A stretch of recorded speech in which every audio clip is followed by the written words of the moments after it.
The Institute of International Development is a flagship interdisciplinary institute at the University of Sheffield, encompassing people from all sorts of different teaching departments. Both Paula and myself happen to be in the Department of Town and Regional Planning, but I should probably also mention the name is changing to Urban Studies and Planning to reflect the fact that many people there, including ourselves, don't really consider ourselves planners. Anyway, the Institute of International Development is also hosting a number of interesting events this year. Perhaps after the discussion I can tell some of you about it.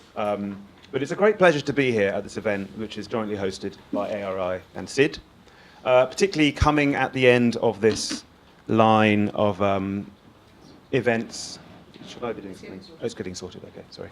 This line of events on urban issues, as Ed mentioned, which I think has been extremely strong and extremely interesting, and coming from a background where when I started my PhD in 2007-8, there was relatively little attention to urban issues in Africa. In the policy world, in many of the NGOs, it was a neglected issue, not only urban violence, but urban development issues more generally. And I think that's really starting to change, and the kind of vibrant debate that's been happening here has reflected that. So yeah, it's great to be here doing another event on African cities. Around 3 times more people die each year from interpersonal violence, measured through homicides, than through war. And so within that, it would include civil war, interstate war. These are statistics from the World Health Organization. Pretty much every year, around 3 times more people die from some cause of interpersonal violence than from what's classified as a war-related death. Now, that's quite an astonishing statistic when you think about the amount of attention that goes into war and civil war and the causes of civil war and how to avoid civil war, as well as interstate war. Not to mention, of course, the attention that goes into major diseases that kill large numbers of people, but simply homicides. Now, they don't all happen in cities, and it's very difficult to know that, because even though data on homicides is decidedly dodgy everywhere, it's particularly bad at the city level, and particularly in places like sub-Saharan Africa. So we don't really know how many of those are happening in cities. But it's highly likely that the vast majority of those are happening in urban areas. So urban violence, and that's only measured in terms of deaths, is something happening on a scale that dwarfs war and civil war. And that's why this is really such an important issue.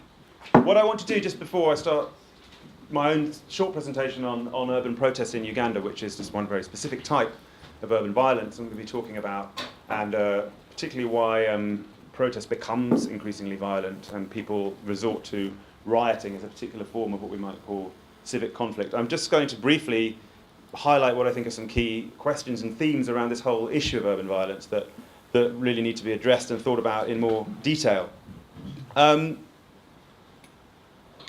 There is a fundamental question here about whether cities are inherently violent places. Often it's cities are talked about as if they're necessarily violent, as if we would expect to see more violence in urban areas, as if something about having many people together, many different people with different identities and different interests leads to violence. But that's not necessarily the case. I mean, a lot of people move to cities to escape violence. A lot of the solutions to violence are found in cities, and we have a huge variation in the degree of violence that's found in urban areas, both within different parts of a given urban area and different cities, regardless of how densely populated or diverse they may be. So we don't fundamentally understand, there isn't a simple, straightforward, intrinsic link between cities and violence. At the same time, we know that urban violence is a huge problem, and it's much more of a problem in some cities than others. Now, why are some cities so much more violent than others? This is still a question that we don't really know the answer to.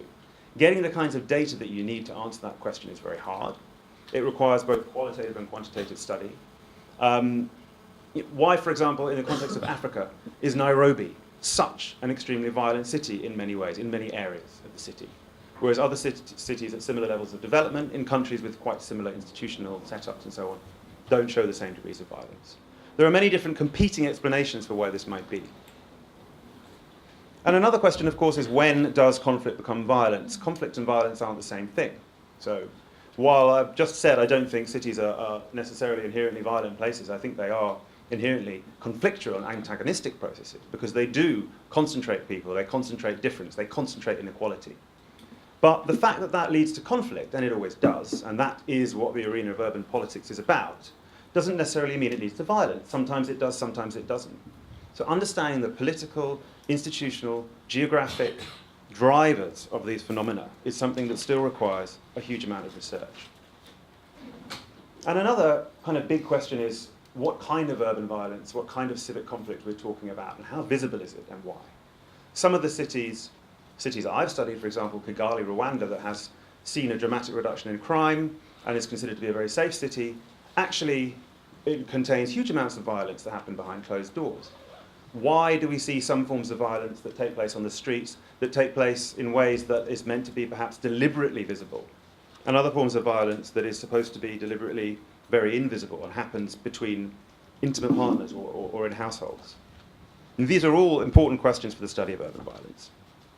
Now I'm just going to highlight, going on from that, a few themes in research that's happening that I think are important and exciting and will hopefully lead to new insights. One theme that is something I've, in a sense, been involved with through working with people like Joe Beale and Dennis Rogers, who doesn't work on Africa but is an expert on urban violence, is the idea that we need to move beyond the categorizations that are traditionally used for thinking about violence in cities. Namely, this is social violence, that is economic violence, criminal violence, political violence. These distinctions are very often don't stand up to much scrutiny and tend to break down. And one of the things that, the point that I think I will be making here, and maybe others will also be supporting, is that most of these forms of violence are in some sense political. A lot of the violence that is sometimes characterized as social or economic has important political roots. So we need to think beyond these kinds of quite simplistic categorizations. Another theme, which again reflects back on the event that you've had and the talk that Joe Beale gave at the Africa's Urban Revolution launch, relates to a general move from civil conflict, from civil war, what we understand as large-scale war within state boundaries, to what we term in that paper civic conflict, which are, as already been mentioned, forms of violence between people, interpersonal violence, whether it's gang violence, crime, terrorist violence, that tends to happen in cities, and it tends to happen in cities for a good reason. And it can't be classified as civil war, but it may actually be more destructive. Now, it's very difficult to know given the state of the data, but it may be, and Joe Beale has made this argument, that there is a shift from what Eric Wolf called peasant wars of the 20th century towards more urban-based wars of the 21st century. If that's happening, it's not in some senses surprising because the world is becoming more urban, but what does it mean and what do we do about it? And how also do individual conflicts transform themselves over time? Sometimes you might have a country that's been at civil war and the civil war ends, but the root conflicts, the root political conflicts beneath that continue and express themselves in other forms of violence. So conflict can sometimes transform itself, and increasingly it looks as though those manifestations of conflict take place in cities above all else. At a level of a kind of understanding all these trends, there's an important body of research going on trying to understand how the level of urbanization in a country, how many people live in cities as a proportion of the population, or the size of cities, and indeed the growth in the size of cities, how these things relate to violence. The answers aren't necessarily obvious. Sean Fox is working on this at the moment. He was also here talking at the Africa's Urban Revolution launch. And some of the intuitive understandings you might have about the pace of urban growth or the level of urbanization don't necessarily correlate to violence in an obvious way. But that's ongoing research. Again, we simply don't know. Another issue that's quite controversial is the role of youth. There's a whole literature on youth bulges and youth as a cause of violence. Now, whether or not youth causes violence is, of course, highly contentious. In some ways, it's like asking whether oil causes war. It depends how that youth is mobilized. It depends on the politics of the situation. All cities contain large numbers of youth, and some of the most youthful may be some of the least violent in some cases. But this, again, is an established wisdom that needs to be challenged and is being challenged. Another body of research is involved in explaining when you see a dramatic reduction in urban violence. Now, that's one way of trying to understand the phenomenon itself. In some cities in Latin America, for example, there are dramatic reductions in homicides, places like Colombia, which need to be explained, and there are competing explanations as to why that happened. And this is very important ongoing work. There are a few themes that I want to highlight as being, I think, quite critical across the board, across many different forms of urban violence. And I think that they will come up in all of these talks in one way or another. And those are land, space, gender, and employment. And I'll highlight these because urban land is an extremely hot political issue in many, many countries. It's becoming more and more and more so as populations become more dense. There's fairly limited research on how that relates to conflict, but a number of research projects suggest that it's really quite critical. Space, is something that Paula's going to touch on a little bit. Who has access to particular spaces? You know, do people live in gated communities? Does that in itself worsen conflict and violence? How is access to space gendered or restricted between classes or social groups? Also a critical theme. I've mentioned gender, but actually what some research has found on urban violence is that gender relations impact on violence in quite unexpected ways. It's simply in terms of how people might seek to reconstitute their masculinities in certain social fora. It's not simply about the relationship between men and women, but there are all sorts of ways in which gender relations, and Paula will talk about this more. And of course, employment. I think certainly in the context of Africa, the fact that there has been such a high degree of urbanization with limited industrialization and therefore a lack of formal sector jobs is critical, but again, not necessarily a cause in itself. I'm now going to move on to what I'm going to be talking about a bit more, which is essentially the role of politics. Now, all of these things relate to politics in various ways, but how cities are governed, whether or not you have multi-party competition, whether there is freedom of speech to some degree, and open media, freedom of assembly, these have important impacts on violence, but not necessarily, again, in ways that are predictable. This comes from the ACLED, which is the Armed Conflict Location and Event Data Set, which is a very interesting data set for those interested in violence of any kind in Africa, that basically tracks violent events across all African countries over a period of about 15 years. This is now about 2 years out of date. I don't have the very latest figures. But what you can see here is a general trend for a very long period of declining violent events linked to civil war and rising events linked to riots and protests. These are all classed as violent conflict events. Now this takes into account all of Africa. So obviously this huge spike in both that you see is around the time of the Arab Spring and things that were going on in North Africa, and probably partially reflects that. But even before that time, what you can see is that the number of riots and protests more or less doubled even before that spike, and the number of civil wars was in a long-term decline. So this would support the idea that conflict is increasingly manifesting in these kind of urban forms. I don't want to take too long. I'm going to very briefly talk about some of the research I've done on this in the context of Uganda. This is a picture from the Walk to Work protests, which were a series of demonstrations, protests that became very violent, resulted in fatalities in kind of 2011 and spilled into 2012 and even 13 in some ways.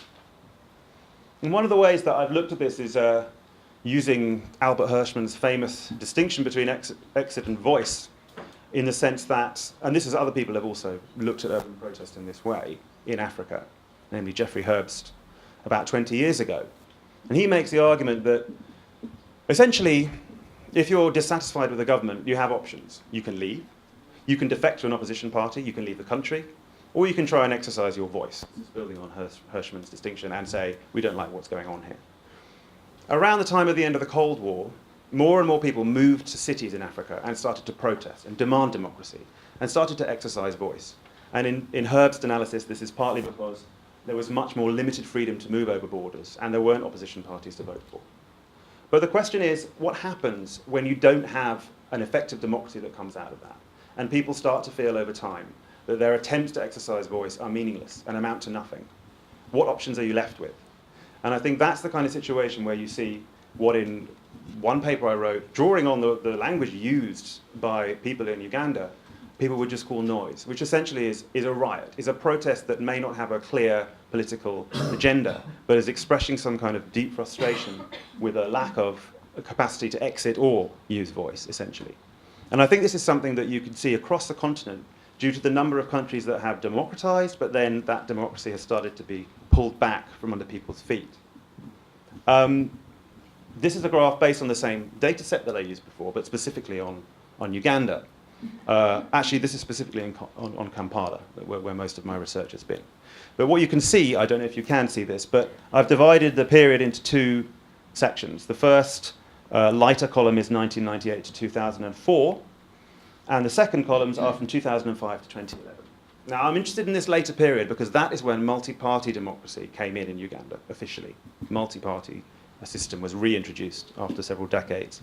And what you see in that period is a huge rise in the number of conflict events in general, but when you break that down, what you can see is the number of conflict events in that city. Most of them were there's an even bigger increase in the ones classified as protests and riots, and an even steeper increase in the ones that involve police violence or running battles on the street. So not only has there been a huge increase in protest in that period, but it's become increasingly violent. And the violence is also reflected in the police and the state cracking down. So what lies behind that? Because in Kampala, after the end of the civil war in Uganda in 1986, there was a relative calm. And, there wasn't a lot of urban violence going on, despite this terrible war in the north. In the city, it was a period where demonstrations and protests and violent events were relatively infrequent. Now, there are a number of things that happened over this period that relate to each other, I think, in certain ways, even though they're not always talked about as relating. In that immediate period, 2006 to 9, there was a rising discontent within urban marketplaces as people started to feel like they weren't getting what they needed. They didn't have access to government. No one was listening to them. And there were riots repeatedly, again and again and again, in marketplaces that often became extremely violent and brought in the police and resulted in kind of battles with government. And those were interpreted by people in government as just kind of lazy, idle youth with nothing better to do. Okay? A year later, in 2009, there were one of the biggest episodes of rioting that's happened in Uganda in decades, in the form of what was known as the Buganda riots, Buganda being the ancient kingdom at the center of Uganda. And some 40 people died in that event. Now, actually, a lot of that rioting happened in the same places where the earlier rioting had been happening in marketplaces, and a lot of the same people were involved. And finally, well, not finally, but in the period following that, there were the walk-to-work protests, which I already mentioned.